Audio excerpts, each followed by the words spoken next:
We'll go. All right, here we go. Well, welcome everybody. We're glad you're here to the 512 Mother's Day edition of the Virtual Builder Town Hall. I'm Meredith Oliver. I'm your host of this online live event. You really never know what's going to happen when you go live these days, right? And so I'm glad you're here because you'll catch all of our mistakes and all of our fun, and we are happy to see you. Right? Thank you, Mike. The sign does say applause, and that is a subliminal thing. That's a not so subtle hint for you to, in fact, applaud. Thank you. So this week, let me give you a rundown of our agenda and then also give you some housekeeping items. Number one, I am going to partner with Atlas RTX for a webinar on Thursday. The link is in the chat already for you. And I'm going to answer the question, what needs to change about your builder website for the COVID economy? And I'll be joined by the spectacular Jennifer Walsh of Pacific Lifestyle Homes. And we're going to talk about what are the tactics, what are the technologies, what are the things you need to do for your website to be effective.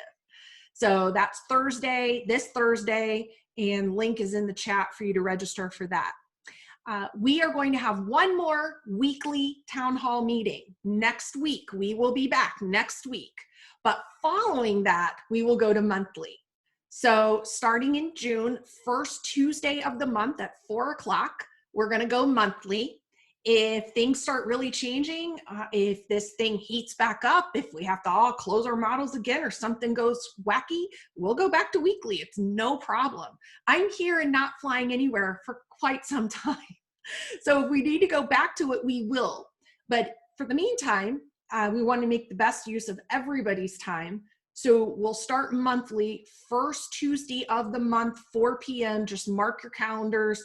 I've already set up the June event in our Facebook group, and we will see you then. But we'll be back next week. Don't worry, one more weekly, and then we go monthly.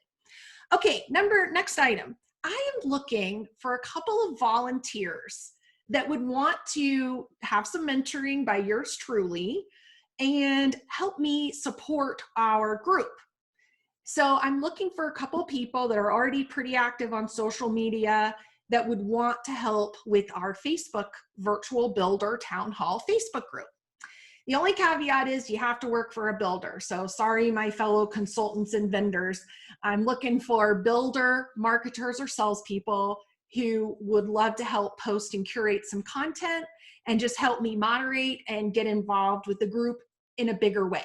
So if that's something that interests you, message me because I would sure love to involve some more people in our community. I'm also looking for several folks who want to join a builder marketing mastermind group. I'm currently running 2 marketing mastermind groups. They're completely complimentary. There's no fee to this, but both groups have room for about 2 or 3 other builder marketers. Again, you got to work for a builder. We meet monthly via Zoom, and it'll kind of just message me if you're interested, and I'll see if I can plug you in. The issue is we try not to get competitors, people in the same market, the same product lines, all those things. We want people to feel free to speak freely. So I kind of got to see who else I've got in the group, which ones of you are interested in participating, and then where I can plug you in where it might make sense. So we'll have our next round of meetings in June, and I would love to add a couple of new voices to each of those groups. And a lot of the people I've featured through the weeks on the town halls are folks that have and do participate in those groups. So it's a good way for me to get to know you as well. I have in our Facebook group for the town hall, I have removed moderator must approve posts. Yes, my intention all along was always to do that, but I just wanted this to be so clear that I would not tolerate any selling of any kind of pitching of any sort in the group. This was for learning only. So I'm going to take the training wheels off and see how well we do. And if it works that that it doesn't work and we get spammed, or we have a bunch of consultants selling us a bunch of stuff or posting links to their podcasts or whatever, then I'll pull the reins back. But for now, I'm going to take the wheels off and let you guys feel a little more free, because I really want you to use the group to ask questions of each other and ask for support. Okay, next week's town hall, we are going to dive into the world of remote entry. So I'm putting together a panel of builder marketers who are currently have either been using a remote entry like an Enter Now or Tour You, or there's a number of different vendors out there, and some of them have been using them for quite some time. And then some of them hustled and did it within the last 30 days. And they're going to be willing to share with you their lessons learned, pros and cons, pluses of this, what are their results, and most importantly, if you're interested in implementing a remote entry, what are some of the things you can do to make it more successful? So that will be next week's topic. Okay, moving on along. Oh, you tour. Thank you, Cindy. I appreciate that. Okay, next agenda item is I'm going to do the website update. What are we seeing out there in terms of website traffic? After that, I'm going to do the next section in our bold selling series. We're on L in the word bold. Then Deryl Patterson will be up, and she is a renowned architect. She is the founder and owner of Housing Design Matters. And Deryl is going to help us learn how to sell virtually from a PDF, because that's what we're having to do. And so we got to learn how to do it. And then, of course, our expert panel will be on towards the end, and they are going to answer the question of what do they love and what have they not liked so much about their own space and having to work from home and be at home 24/7, 365, because I think this is what you need to be thinking about in terms of how your buyers are feeling right now. All right, so that's our agenda. Let's hop into the website update. Month over month, or 30 days over 30 days, we're still up. We're up a solid 20-30% month over month. Year over year, we're up. We're up at least the ones I'm looking at. Again, I'm looking at 60-65 builder website analytics at any given time. Year over year, up on average 30-35%. I've got some that are up 60% year over year. So COVID compared to non-COVID, it's really pretty incredible. So I'm very pleased with what I see in the top of our pipeline, the beginning of our funnel, in terms of people online, dreaming, aspiring, considering buying a new home. Now, a little bit of a tweak I want to put on this.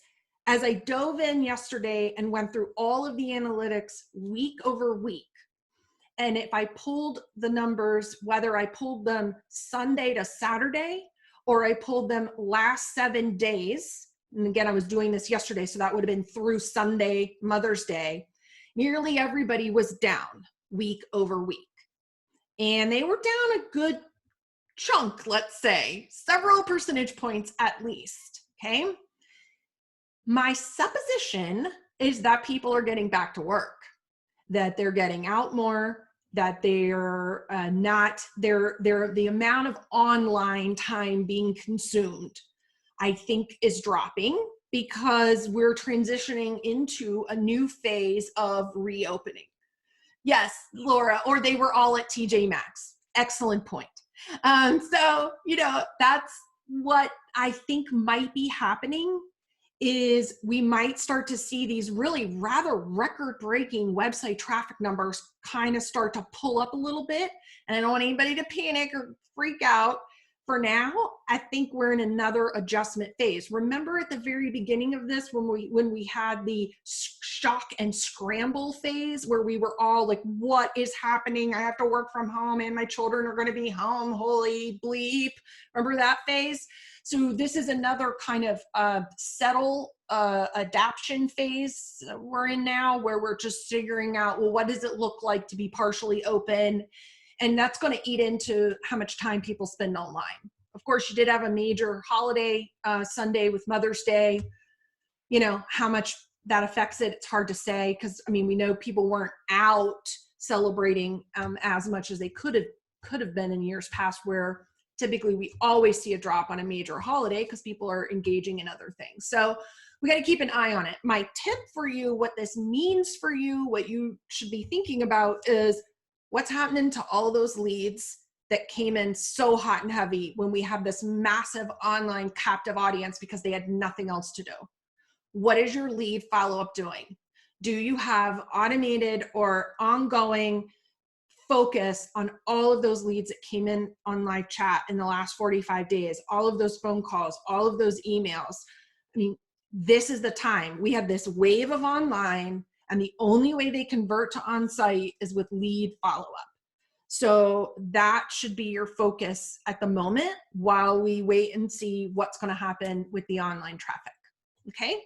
All right. Number 3, next agenda item is to continue on with our BOLD series. So who in the chat room can chat into me? What did B stand for? Does anybody remember? While you guys do that, I am going to launch a poll because I'm kind of curious about what's happening with you guys with your models. But does anybody come on now, think hard. Does anybody, Bueller, remember what B stands for? Yay, Sharon Curdy, student of the week. Yes, it stood for breaking down barriers. That's exactly right. It stood for breaking down barriers. And when we break down barriers, what we do is we find a way to sell. And what that meant was going virtual. If we can't sell to them in person, we're going to go virtual, and we figured it out. So I'm got a little poll going because I'm kind of curious. Speaking of going virtual versus model homes, what's happening? You can pick multiple choices. We are still closed, only virtual selling for now. So that seems to be in the lead at 43%. Then I'd also like to know, if you're open, we are open, which one is it? Is it on-site traffic is down compared to pre-COVID?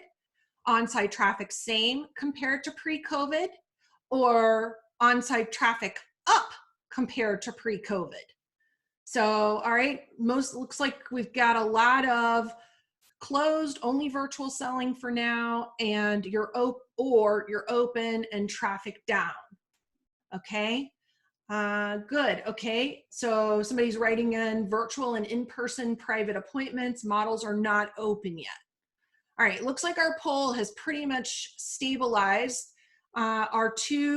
No, we are open and will continue virtual selling. Got the most votes. I'm so glad to hear that. Followed then by you're open, but traffic is down compared to pre-COVID. And then coming in third, we are closed, only virtual selling for now. Okay.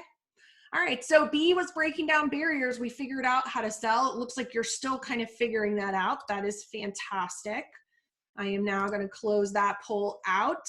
All right. O stand for overcoming obstacles. And those are the obstacles that the buyers have in their minds, their fears, their worries, their legitimate concerns about price and being able to qualify and all of those good things that we have to address without stoking, inflaming the fear and the worry and the concerns. So that's what we talked about last week. And then this week is L, and it stands for love it or list it.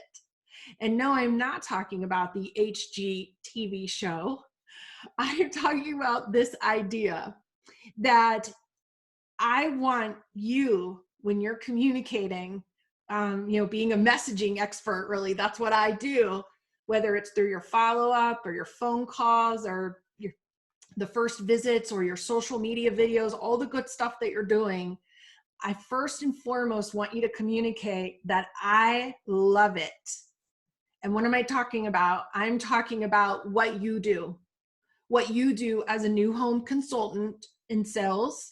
Or if you're on the marketing side of our business as a new home marketing professional, I want you to sell more than anything else right now how much you love it. And I want you to think about Kerry a few weeks ago. This was so brilliant when she said this. She talked about the invitation I want you to invite people in to what you love, to what you believe in.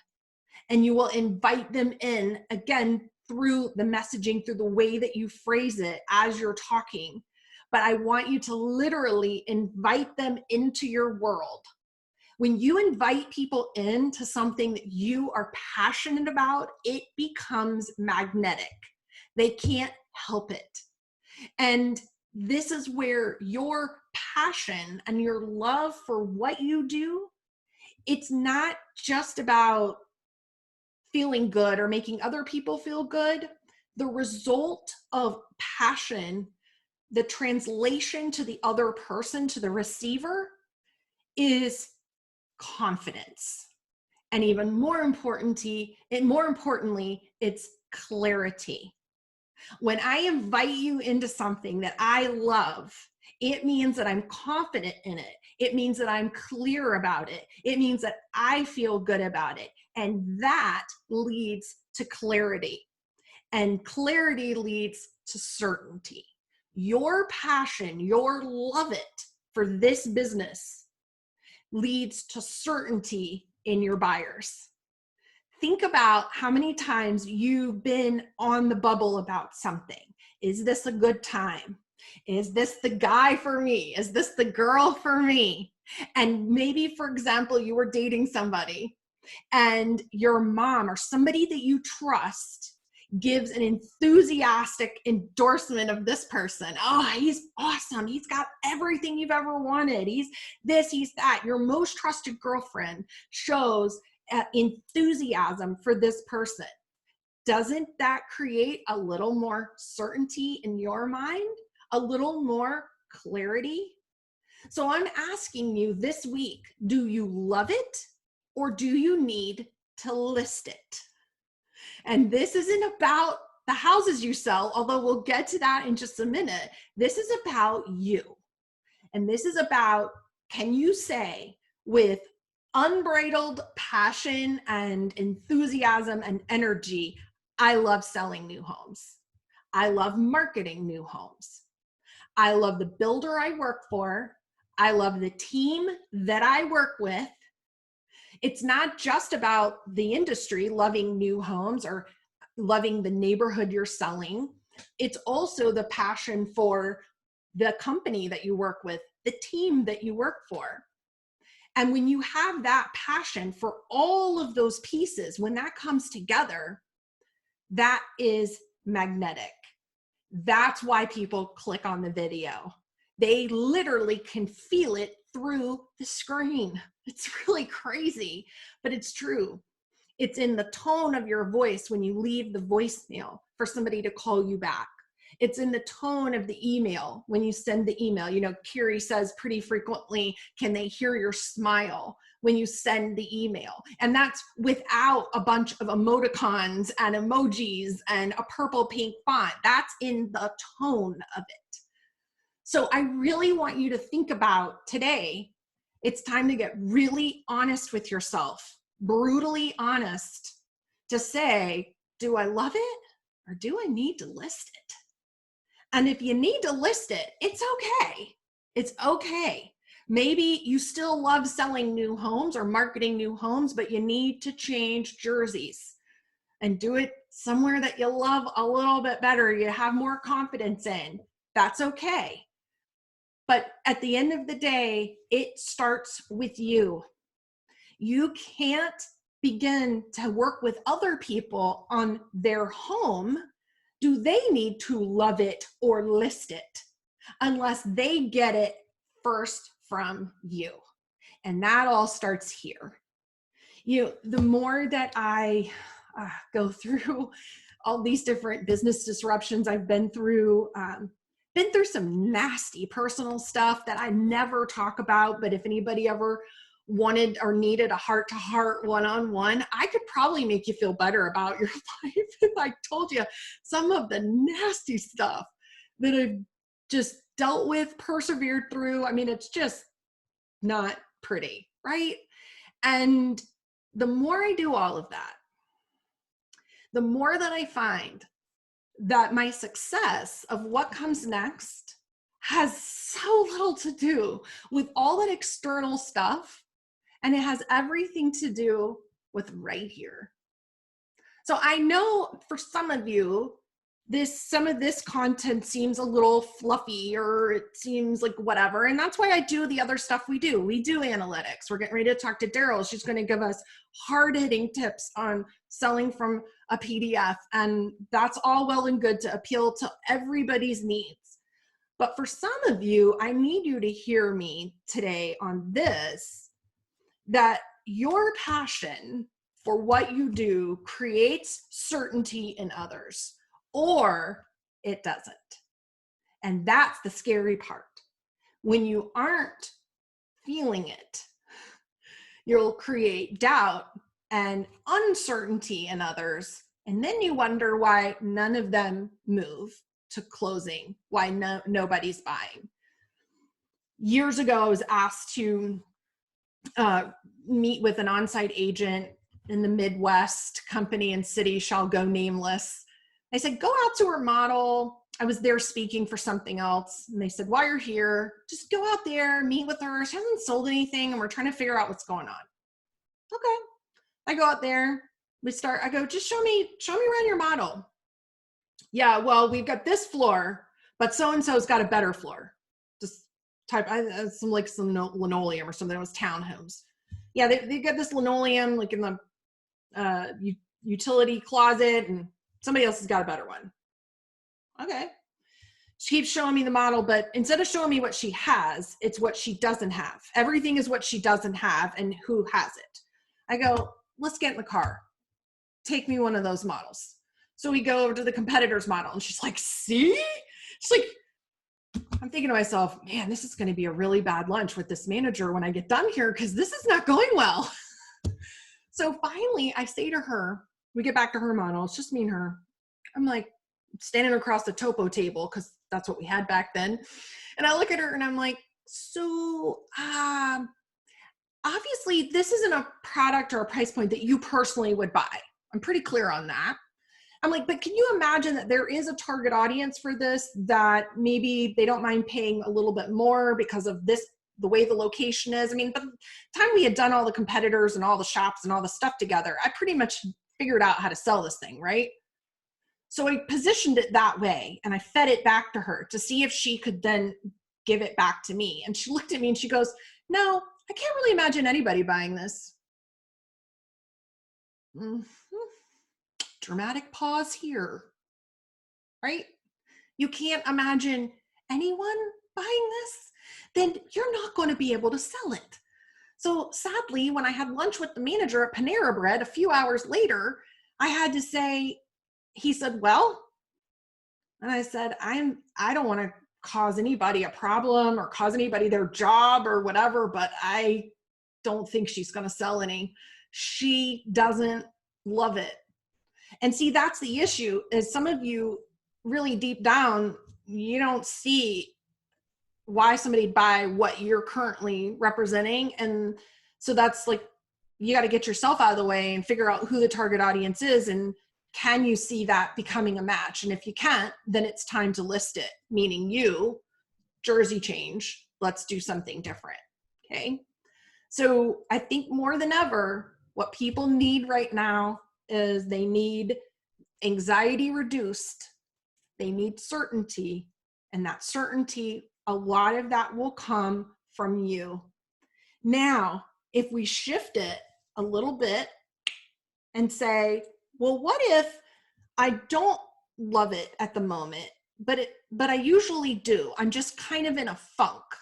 Like, I don't think this is a long-term thing. I really do like this company. I really do like what I'm doing. I like selling new homes, but I'm kind of stuck. I'm like in a funk. You fake it. Seriously, fake it till you make it. There's a reason we have that phrase. You fake it. You find a way to say, yeah, I'm doing great. When somebody asks you, I'm doing great. You never, ever go there. You don't go there. And if you will keep going with that, you can work yourself out of whatever funk you're in. But sometimes you literally fake it till you make it. You play music that gets you going. You listen to a good podcast. You tune into Virtual Builder Town Hall and you get a jolt of energy from me and you just keep going. And the analogy I would give you on this is people all of the time, right before I speak, will ask me, do you get nervous when you speak? I can think specifically a couple of sales rallies ago. We were all backstage, the speakers and myself, and we're standing there, and one of the other speakers looks at me. I was just about to go out and says, do you get nervous when you speak? And I mean, without hesitation, like that, I went, no, absolutely not. Because now is not the time to say that out loud. You follow me? Of course I'm nervous when I speak in front of the sales rally. I mean, it's just your entire career flashing before your eyes with 2,000 people that can either hire you, fire you, ban you from the industry, or throw things at you, right? I mean, who wouldn't get nervous at that? Of course, I'm petrified. I'm nervous. My knees are knocking. But do you think in that moment I'm gonna say it? I have a cardinal rule. I will lie to you if you ask me that backstage.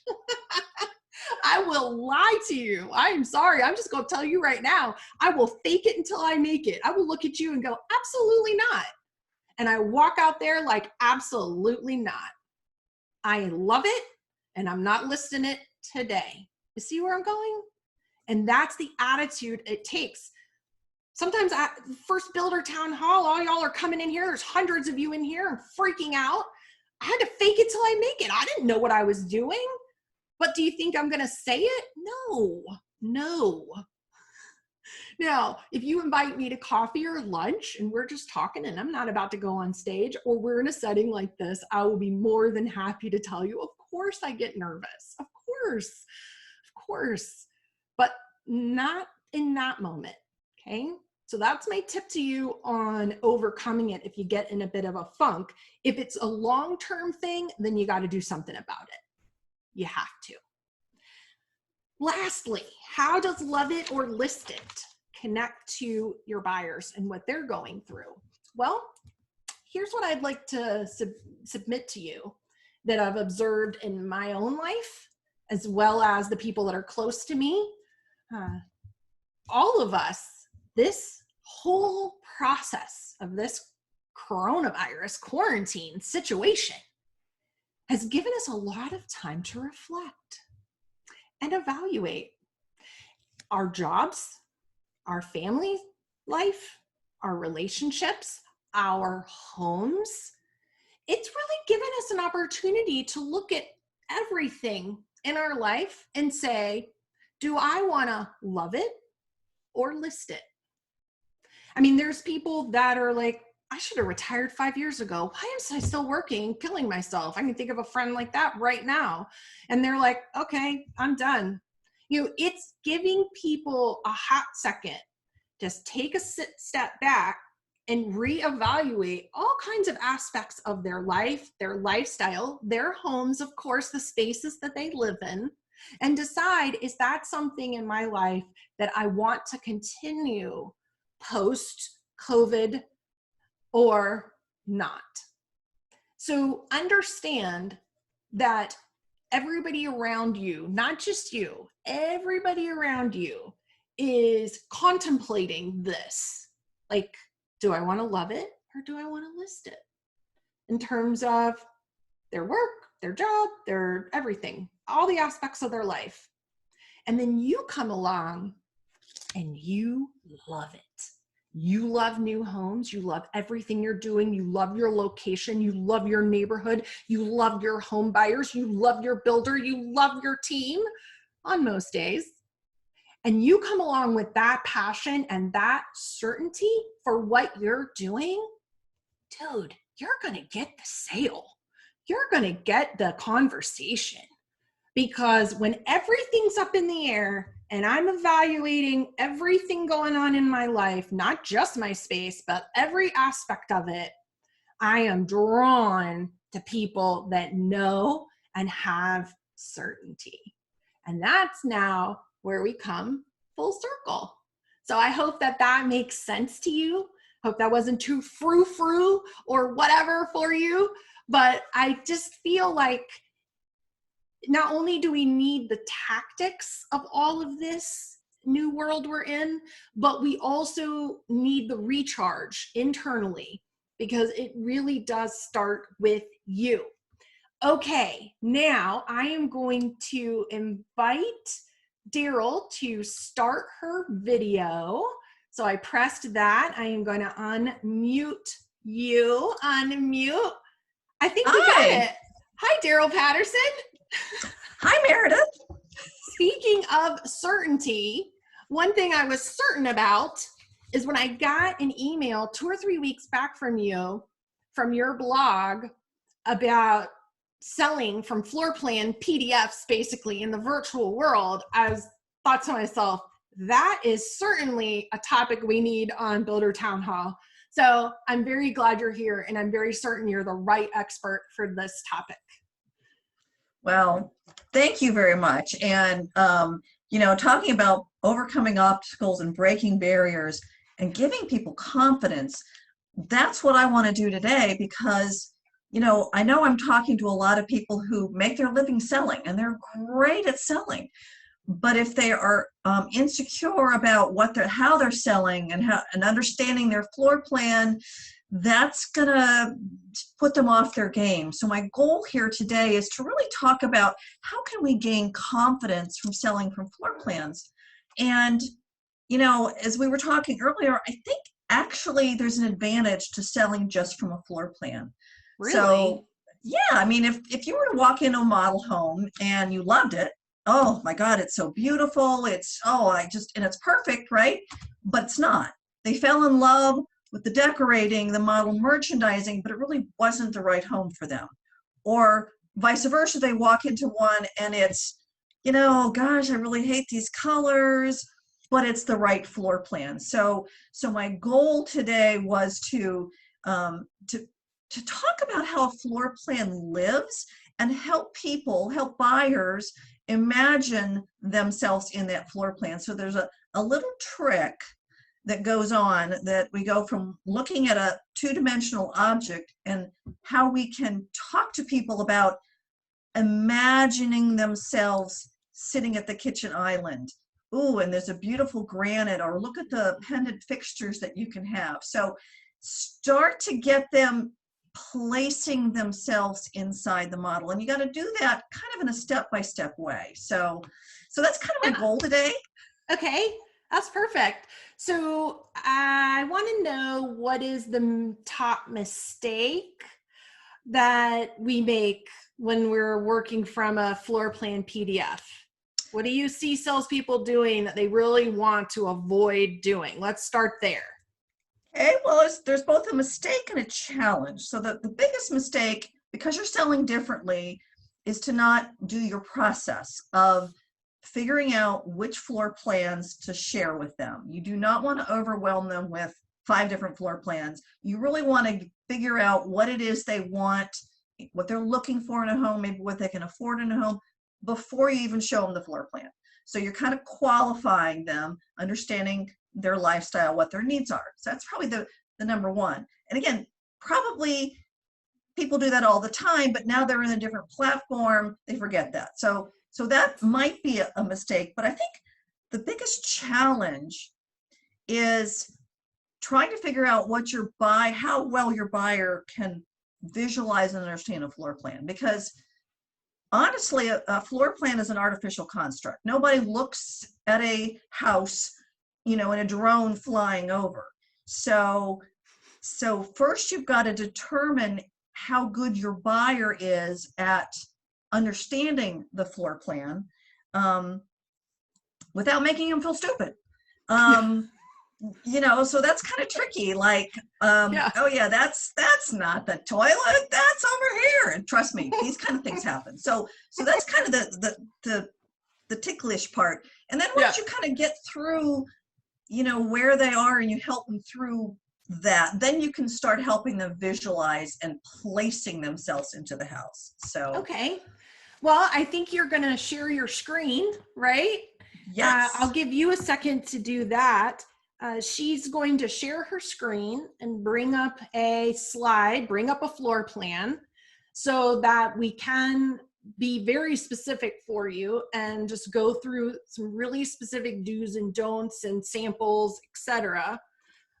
So how do we bring it to life? How do we show how the plan lives? Give us some tips on that. Well, I guess understanding how a plan lives, I always kind of talk about, before I even get into the floor plan, what are the big picture things? Is it a informal house or is it a formal house? Does it have living rooms and dining rooms, or is it casual lifestyle living? That would be that kind of the first thing. Then how are the bedrooms zoned? Are they all ganged together, or is there great acoustical separation between the bedrooms, which ever since we got the baby monitor, we kind of solved that, and split plans are better. And how flexible is the plan?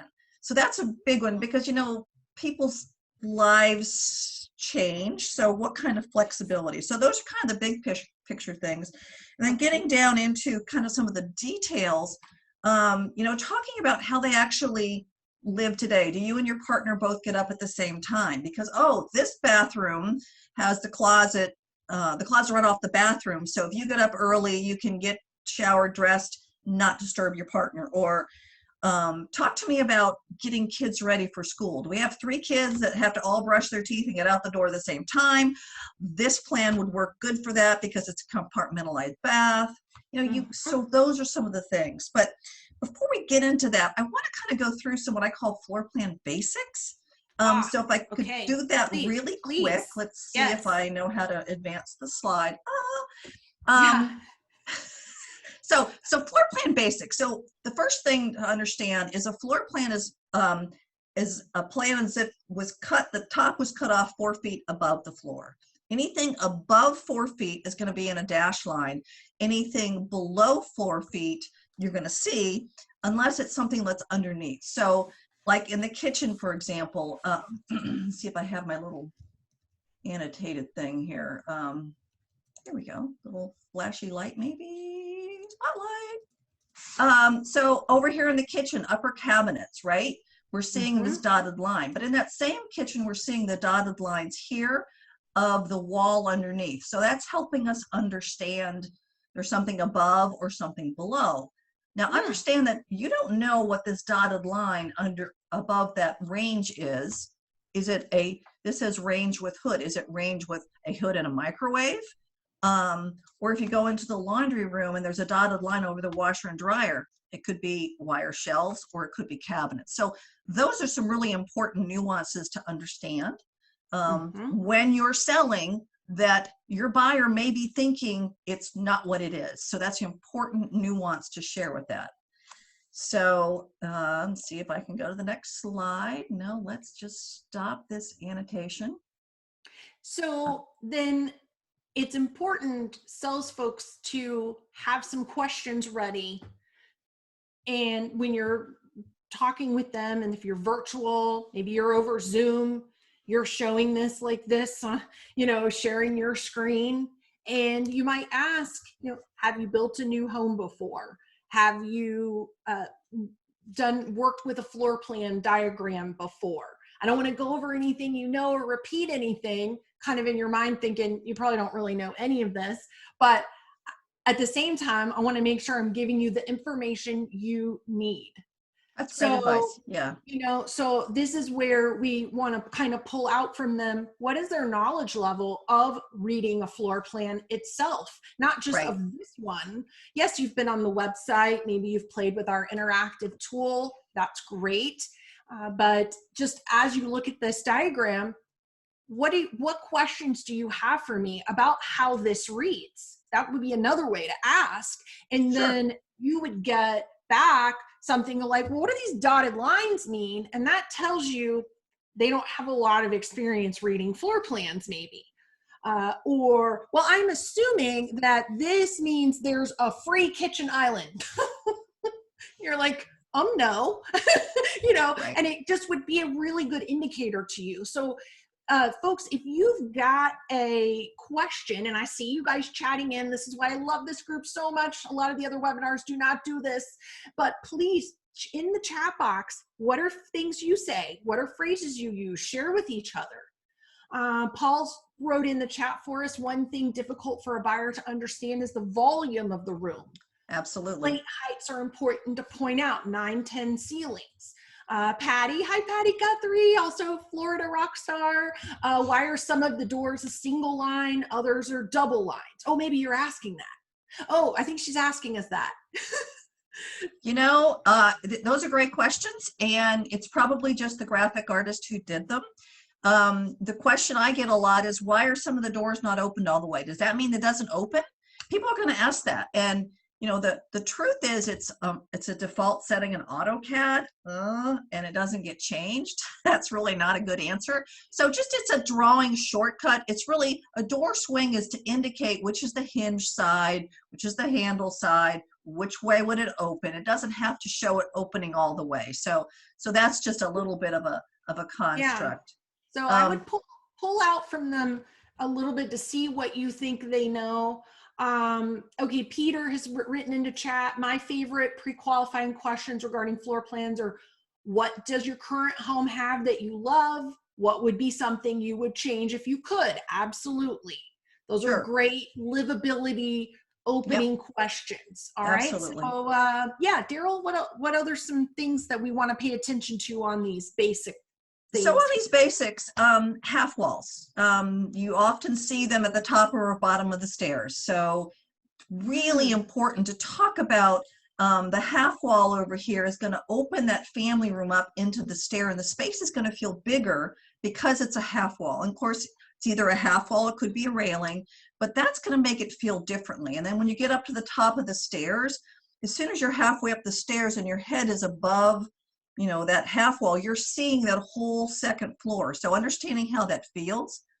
But I will also tell you, half walls are the most misunderstood element, because down here, let's see if I can get my little animation tool again. I'm not very good at, let's try something different. Okay, so this plan right here. Yes. That's a half wall. Oh, Oops. It is? So understand, let's see, clear all drawings, that not all floor plan graphics are correct. I have found, I have done, for 3 different builders, we did 3 different selling from floor plans, and we found mistakes in every single one. Now, half walls were one. In fact, it was on 2 of them, it was half walls.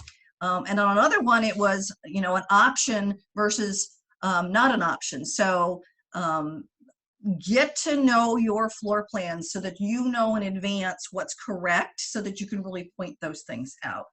Daryl, with the builders that you're working with, where you guys design the plans, do you have a process to kind of orient the salespeople, or at least the managers, the leaders of the plans? Like, what is a good process for them to get these kind of questions answered? Well, that's the thing that I think is so often missing, because by the time we do a plan to the time it gets to the salespeople, could be 6-9 months, a year, you know, with entitlements, what they are. So I always want to tell, what's the story of the plan? What was the vision of the architect?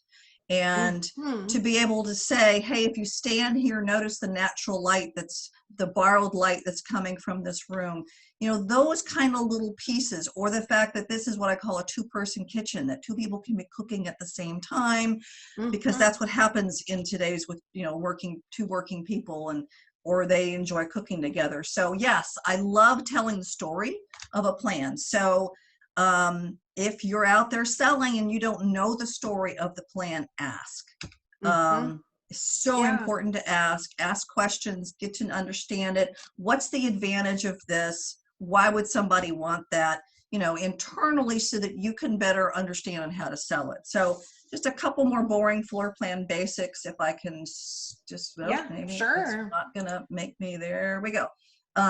So that's the one. So I'm just going to toggle back and forth. That's the way it looked in the brochure, and that's how it was corrected, just in my PowerPoint. So, and they've since gone back and corrected it. So there's a bunch of other miscellaneous things. You know, should you show the AC condenser on your floor plan?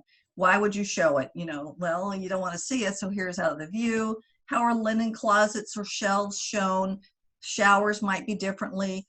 I had one salesperson say, what does that zigzag line underneath the stairs mean and why is it there? So I don't know if you can see that down at the I bottom. do. I see it. Yeah. So that's going to be a question you're going to get asked. What does that mean? So again, that floor plan, 4 feet up. So as you get up in the stairs, we cut that so that you can see what's underneath. Maybe we show some dotted lines of where the additional treads.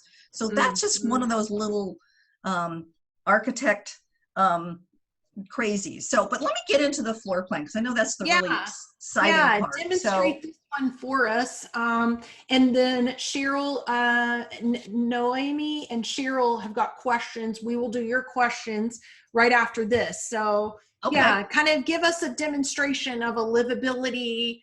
How would you sell the sizzle of this baby? Okay, so this is a new plan. I'm going to still try, let's see what this does. No, I don't like that one. They've changed their drawing highlighting tools. So here we go. So I start with kind of the basics, 2-story, 5 bedrooms, 3.5 bath, 2 car. Those are like big picture items, right? Right. And then I literally start, I like a red cursor, but this is what I got. So I usually start at the front door. I'm starting at the front door just like I would walk in the model, and then look at the long view. Means my arrow's pointing the wrong way. Oops.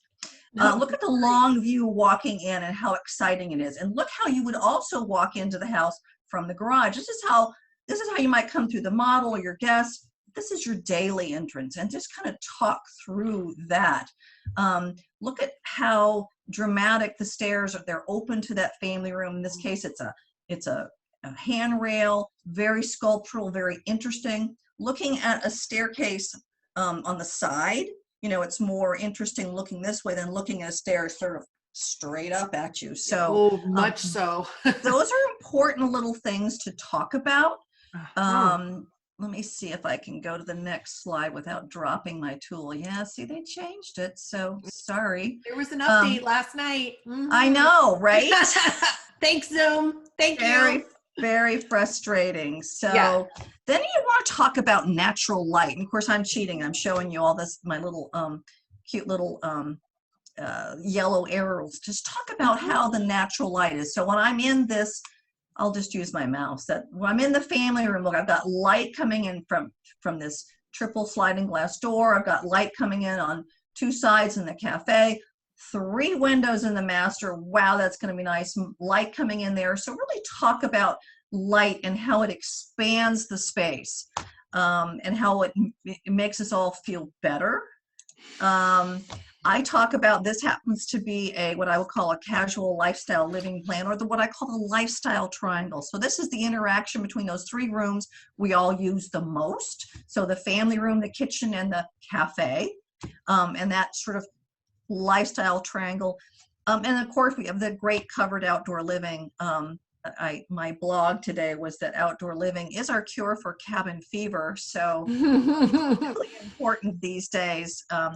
My friends who live in the Northeast who are in multifamily that don't have private outdoor living space are really suffering. So I think that's really important.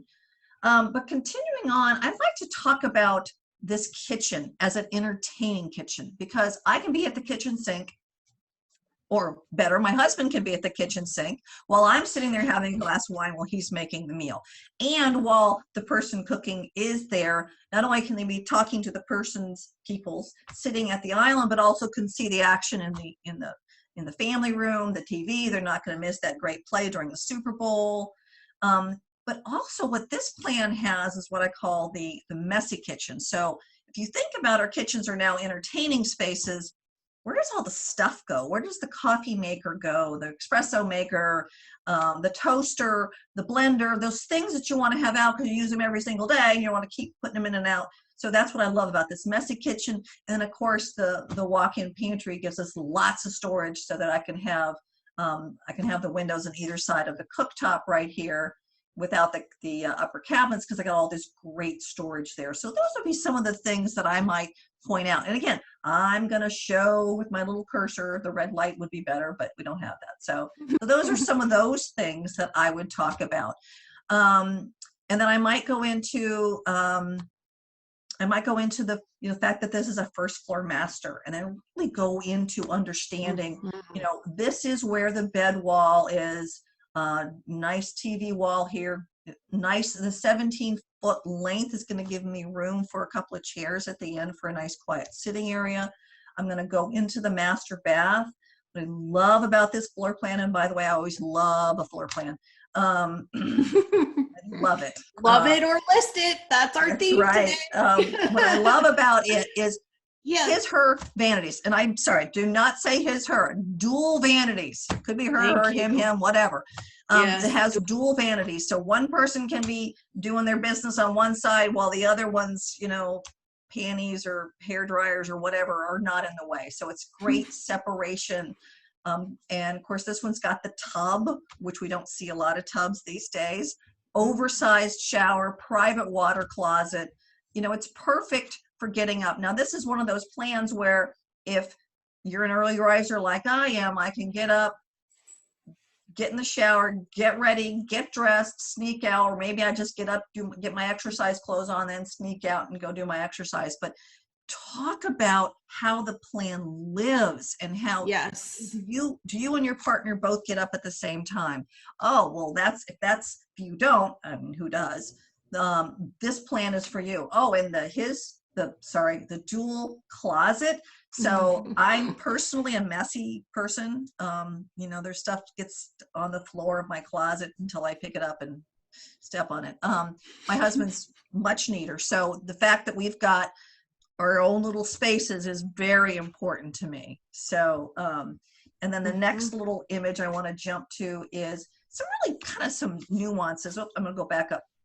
So I want to talk about the laundry room for a minute, because this was a biggie for this particular builder. It's an oversized laundry room. They don't include the extra cabinets, but they've given you the space. So maybe there's a second refrigerator there. Maybe there's a freezer there. Maybe there's the dog bed. Maybe that's where you put the dog's food so that you're not tripping over the dog's food all the time. So really kind of talk about how you might use and live in that space. We've got this bedroom up front that's got a very private entrance, its own bath, its own walk-in closet. And notice how private the powder bath is, so that you're not walking in the front door and looking at the toilet right when you walk in. Point those things out, because that's important. So then some of the little nuances that I call, the fact that we've located the plumbing in such a way that when the washer and dryer is running, we're not hearing it on a bed wall, or the powder bath when they flush the toilet, so those little nuances of the acoustics, what can you hear, or the fact that the entrance into the master, we've given you that extra vestibule so it doesn't quite feel so in your face. You're not opening the front door and looking in, oh, they didn't make the bed today. And trust me, I've seen that in models. And then again, like we talked to, how does a plan live? This is a 2 cooks in the kitchen kind of place. So the island kitchens are great for that, because you can, there's always 2 ways in and out, so you never get trapped. So the kids can come in here and grab a juice box or come into the pantry, and you can still be kind of working here without tripping on them. I always say my husband, if we don't get dinner on soon enough, he's going to eat the kids. It's actually me that would do that. So, yes. So those are some of the nuances of how a plan lives. So really, So I love that. So what I'm going to do, Deryl, is I am going to bring our panelists in to join us. And I know you guys, I've seen a couple more questions in the chat. So I'm going to unmute them and bring their videos in. I think we'll stop the screen sharing for now. All right. We've got a couple, let's see. Noemi, I want to say it right. Noemi asked, what are the pros and cons of showing the room dimensions on marketing floor plans? Or pros and cons of not showing furniture? Wow, those are 2 great questions. I personally love showing furniture because it puts scale into it. However, it does tend to clutter the floor plan. If you have the opportunity to show both with and without. I know some builders you can kind of add that. So maybe it's a toggle that the furniture pops in. But what it quickly reveals is there a bed wall in the master? Is there a dresser wall? Usually the master has it. Sometimes someone says a plan without dimensions is useless. I kind of agree, because you're going to get asked. Yeah.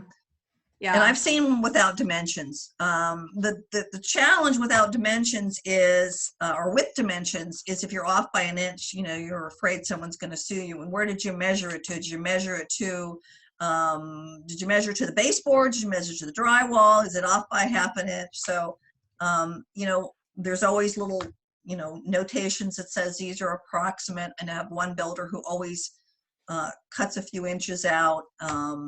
So those are the challenges, but I personally like showing furniture because people cannot visualize it. But I also know that sometimes we have a floor plan without furniture because you can't furnish it. A family room that feels big, but there's no walls to furnish up against, all the furniture has to float. That room has to be at least 3 feet bigger on all the sides or more that the furniture's floating on. So that's really an important thing. If you can get people to show furniture, it's very helpful. Yeah. So I asked the panelists to think about for today and for each of you to share. So in thinking about your floor plan that you've been quarantining in, that you're either loving or wanting to list right now, what are some things that you like about the space you've been in or you don't like? Because I think this is what we've all got to be thinking about as we talk to our prospective buyers. Kerry, you want to kick us off? Well, you all know that I've been quarantined in our secondary home, Florida, which I don't typically get to nearly that often. I kind of come and go and come and see all of you. So I got here, didn't know I was staying here, and hello, I'm here. 9 weeks later. I'm like, let me out of here. Yeah. Snowing at home. But so a couple of things the first one, when you're asking that question, like Deryl said, is that what do I love is that I'm in one level here. And so my office is easily accessible to anybody that wants to pop their head in, knock, turn the TV up loud, start the dishwasher, the washer, and the unit all at the same time. And I'm like, do you not know what's behind the curtain? Me. Working live in front of lots of people. And I've got a loft at home and I'm all on my own. Mm-hmm. So that is something that I look at that I think I'm kind of like in my other floor office or other space. But when we talked a little bit about the office and how it has to work, the thing that I know for sure that has to happen is you have to love your office if you're going to be spending this time in it like you're talking about. So whether it's color or lighting, the height of your chair. Remember, you guys, when I started and I had this chair and everyone was like, Kerry, where are you? Yeah, the height of your chair, how you open up your day and how you close your day, just like we teach people in models. It's like if I walk in the morning and I'm like, holy, and y'all know I could say something and then Matt would tease me, so I won't. How you pack yourself up when you go home at night. But I just think that using your love it, you need to love that space, and it needs to work for you to be productive. Matt, what about you? What have you personally experienced, like love it or listed in your space, and how do you think that translates to our buyers? Yeah, I think that I think we'll start to see a shift in how people look at how they live in their home. So, for me, it wasn't that big of a shift because I had a dedicated place, not only a dedicated office, but in a dedicated part of the house that was away from the rest of even with all the kids home at one time, like my area is still my area. It's quiet. I don't have anybody beating on the door. I can't hear the TV. You know, they know if they come up here, someone's going to die. But but I have a dedicated area. And I think that, you know, my prediction at least is we'll still start to see people wanting to have some open communal areas, open kitchen, open living room, you know, breakfast nooks, things like that are still open. But I do think that people are going to start thinking more about having the ability to have a separate area, right? And especially if you're a dual income household, thinking about what that looks like from what if we both have to work from home, or what if we both decide to start working from home? What if our career paths change? What if the work environment as a whole looks completely different on the other side of this? And how do we structure our lives to where, you know, we can't share desks, you know, in 40-hour work weeks, right? So and we have to have, shouldn't. right. Can't and shouldn't. But, you know, what does that look like? I think that we're going to start to see a little bit of a shift in dedicated places of what people can do, you know, like workstations, workplaces that aren't necessarily, we used to think that as a builder, oh, I can just put this little nook in here and then slap in a built-in desk and call it an office. But the reality is it's in the hallway. You know, like we have one of those, and that's where the kids sit down and do their, you know, sit at the computer. That is definitely not suitable for a professional setting. And so I think that some more emphasis on that is going to be, you know, I think the builders that can jump on that innovative train and make those changes are really going to make an impact right out of the gate. Yeah. Daryl, I think don't you have a blog post on Zoom rooms? Well, you know, I just talk about, you know, what are the changes we're going to see as a result of sheltering in place, and the idea that creating a Zoom room or a Zoom space. Of course, I have to tell you, this is my my office behind me. I'm not in it, but it's a beautiful Zoom virtual background. But acoustical privacy is something that's so important to talk about, particularly when you're talking about floor plans. And, you know, where's the acoustical privacy of this pocket office? Is there a door I can close? Is it in the middle of the hall? So when, you know, or, you know, my favorite is my husband and I have a office that we share, and we both get on the phone. It doesn't work. So, so yeah, one of us has to leave. Of course, when you're doing a Zoom, you can't just get up on your cell phone and leave. So, so acoustical privacy is a huge one that I think we're all learning. You know, those barn doors are so fun, and they're terrible at isolating sound. But these are the things that, you know, you can't hear a floor plan. You got to sort of walk buyers through that. Bring it to life. So just to relate to this, the house that we built last year, we built a 5-bedroom house for 3 people because Alan and I, he'll tell you very honestly that he's happy to work with me and kind of works for me, but he will not do it in the same room with me. And he's very clear about that. He's also was kind of clear that if we were going to do this together, I needed to travel and be gone some, and that's no longer happening. So pray for me, people.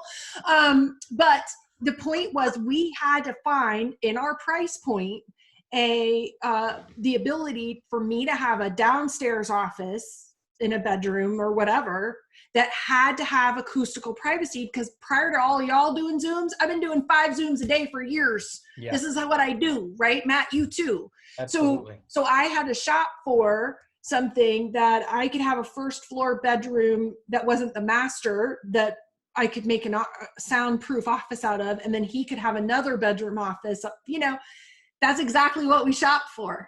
And that's so important when people are meeting with their buyers to say, how would you use all these bedrooms? Would you use them for sleeping, or would you use them for other purposes? You know, is it a bedroom as an office space or a den is what I call a messy den. You know, you can close the door, you can't look in there, versus, you know, we've all seen the beautiful model homes from, 20 years ago, where you walked in and it had a green wall and leather couch and the big old mahogany desk. you know, and the double doors. You know, that's a showpiece den, but you know, there's a thing called a messy den. So getting your buyers currently to looking at it. Let me get Angela in here. You've been very patient. Tell us your thoughts on this. Well, you know, we've grown with our house. So we've been in our house for 19 years. So when our kids were 2 and 4 to now they are 20, almost 21 and 23, and they are all still living with us. So we have 4 adults living in our house. And one of the things that flexibility is the most important thing for me. You know, we've got 5 bedrooms as well, but we've been able to adjust. We now have 2 separate offices.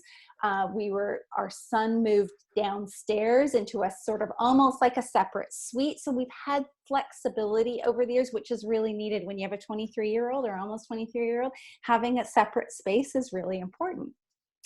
We went through a renovation last year, and I am thanking my lucky stars that it wasn't this year. Yes. Yes. Kill me now. One of the things, you know, what I'm so appreciative of is the fact that we all have our own bathroom. Which now more than ever is, in my opinion, is important. We've got outdoor space. I wish, and I loved, Deryl, I loved your messy kitchen option where you can kind of, I just have a messy kitchen. I don't have that option, and maybe a messy office as well. I won't turn the video camera around, but I wish that storage, outlining storage, and having that ability to close off areas, that's what I'm definitely missing for sure. And so appreciative of my outdoor space. I learned a long time ago that if I wanted peace and quiet, I needed to leave, because they weren't going to leave the house. So I have to leave. So at least, so this has been really hard during this time. And that doesn't change whether your kids are 2 or 4 or 20, 21 and 23. So having outdoor space is super important. I would love, a totally separate little casita or carriage home or, something along those lines, but maybe that's the next house. Well, I want to encourage all of you, and I typically don't do this with all of our guests because, again, I'm so sensitive to this being a community time and building relationships and not selling. But I am going to put in the chat a link to Deryl's blog. You should subscribe to this every week. You're welcome. Every week you are going to get a meaty, interesting, timely article that you will learn something from. So, and she never tries to sell you anything in the blogs, which is part of the reason why I'm willing to share it. It's just so well done. And honestly, if I hadn't gotten her blog post 3 weeks ago in my email, I wouldn't have known about sharing this topic. So I do feel comfortable. I put that up there for everybody to see. I want you to think back last week when we talked about overcoming obstacles. We were talking about your customers' obstacles and all of these floor plan things that Angela, or wherever, I don't know what side block you're in right now, that Angela, Matt, Kerry, Deryl have shared with you are real life examples of what are the current obstacles people have with their space. So talk to your girlfriends, your guy friends, your whatever, chat with them, ask them what is your biggest challenges, make yourself a list, and then re-review your plans and think about, am I selling, what was that, Deryl? Acoustic what? Acoustical privacy or acoustical separation. Yeah. Oh my God, that's genius. I hadn't really considered that. I just knew I needed it, and it's what I shop for, literally made a decision based on. So, but I didn't know the right term for it until you came along and gave us your time today. So that's pretty darn cool. So if it's happening with your friends, if it's happening in your life, it might be happening in your buyer's life. So if you want to be relevant and be bold, you got to be thinking about what's happening right now, and then how can you relate it and bring it to life on screen, even if you're not face-to-face in a gorgeously beautiful decorated model home. Okay, so next week, remote entry, do's, don'ts, best practices. If you're thinking of doing it or already doing it, but you're not getting good results, or you just want to do it better, we're going to have a panel of people. Hint, hint, I still need a couple panelists. If you're doing it and you're willing to share, please message me. And Thursday, builder website, how to make it better, Atlas webinar, and I don't know, what else, panel? What else is happening out there? Anything else? I think you nailed it. I think You're we got good? everything. Yeah. Yeah, I think Okay. on what we've got going. Raleigh group coming up.